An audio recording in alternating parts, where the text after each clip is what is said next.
Hello, youth. I hope you guys are doing well today. You don't have long before the beginning of school, and I just hope you guys are enjoying the last little bit of summer that you have. Enjoy that 3-day weekend.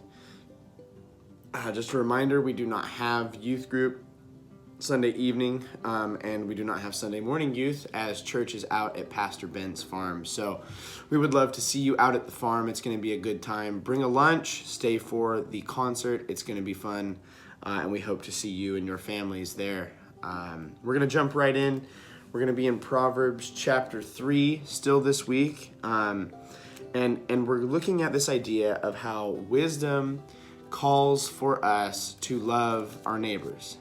And this is something that, as we interact with the church and Christianity and Jesus, hopefully we hear that and we go, well, duh, like, yes. But you have to remember that Proverbs was written much before Jesus comes onto the scene and starts calling us to love not just our neighbor, but our enemy. And Proverbs, what they do is one of the things in Proverbs 3 that the teacher is doing is they're taking us back to the Garden of Eden, the beginning, and looking at how and highlighting how this wisdom of God, this sound godly wisdom, has been at play and having influence from the very beginning, and how it has been an aspect of human interaction, and that there's comments in here about even how we have strayed from that wisdom and the consequences of that. And so from the beginning, God has cared about how we interact with one another, how we love each other, how we care for one another. And so the teacher in Proverbs picks up on that and continues to talk about it and write about it in Proverbs 3, starting in verse 27. It says, "Do not withhold good from those to whom it is due, when it is in your power to do it. Do not say to your neighbor, 'Go and come again. Tomorrow I will give it,' when you have it with you. Do not plan evil against your neighbor who dwells trustingly beside you. Do not contend with a man for no reason when he has done you no harm. Do not envy a man of violence, and do not choose any of his ways, for the devious person is an abomination to the Lord, but the upright are in his confidence." We're given a few principles in here that are these do nots as far as wisdom goes. The first is, do not withhold good from someone if it is in your power to pay that good to them. The real idea behind this is that if you have the opportunity to do good, to bless someone, don't withhold it. Don't hold that back, and don't say, it's fine. Seek ways to do good to people. This is coupled with the second one, which is if you have a way to bless someone or to do good to someone, don't say, I'll get you later. I'll do that later. Do it now. Because I think so often we let time be the way that we say no. I'll do that next week. And then it gets taken care of, or it doesn't happen. Do the good thing that you would do now, if it is in your power to do it. The third one is don't plot against your neighbors. The idea is that you have this person who views you as this person that they can trust, as their neighbor, and you take advantage of that and plot evil against them. The teacher says, don't do that. Stop it.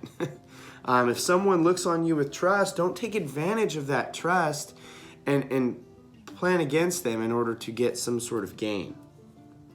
Fourth, don't have beef for no reason. Don't pick fights with people. Like, if someone has done nothing to you, don't go up against them. Don't look for ways to cause problems. In fact, I would argue that we would do better to seek to pursue peace with the people around us. And then the fifth one, and this one is kind of the capture at the end, bring it together, is don't want to be like the evil person, the man of violence. And it's this idea, the reason that they tack this on here at the end is sometimes we look out and we hear these principles of wisdom, and we look at the folks around us who might not be pursuing these things, and we think to ourselves, man, those people don't bless people. They don't look for ways to do good to people. They're looking out for number one. They do plan against their neighbors. They look for ways to get ahead, to get the edge on the people around them. They do go looking for fights when it would benefit them. They seek to get ahead and have this ambitious thing that pushes them above the pack and forward. And we look at those people and we're like, well, dang, it seems like they have some sort of benefit. Like, it seems like they're doing better in life. And the Proverbs says that it doesn't make any comment about their wealth or their social status. It doesn't make any comments about that. But it does say that this devious person, the person who would do those type of things, is an abomination to God. Because they're actively pursuing evil just to get something for themselves. A notion that is completely unloving, and thus God is not pleased with it. Rather, it says that the upright, that would be the person who does not do those things and pursues to do good and to show love and pursue peace with their neighbors, are in God's confidence. They might not be in the confidence of the world around them. They might not even have all the monetary things that the world would say is of value. But when it comes to their God, God holds them in confidence and in high esteem. And they hold their confidence in God. I want to go back to verse 26 when it talks about when we pursue wisdom. It talks about how God is our confidence. And then there's sandwiched with this idea that, when we pursue wisdom, when we avoid these things, God is our confidence. We're in God's confidence. Meaning that we can take God in the things that He has told us and the scriptures and the things of wisdom and the benefit that it has for our lives. We can take it to the bank. We could trust in God as a God worth having confidence in, and not these fleeting things of the world. And so I would just leave you guys, be encouraged that you can have confidence in your God. And I would challenge you to do good to the people around you. Pursue these things. And sometimes it's going to feel pretty opposite of what's going on around you. But I would challenge you to look for ways to do that. And I pray that you find that it is worth it.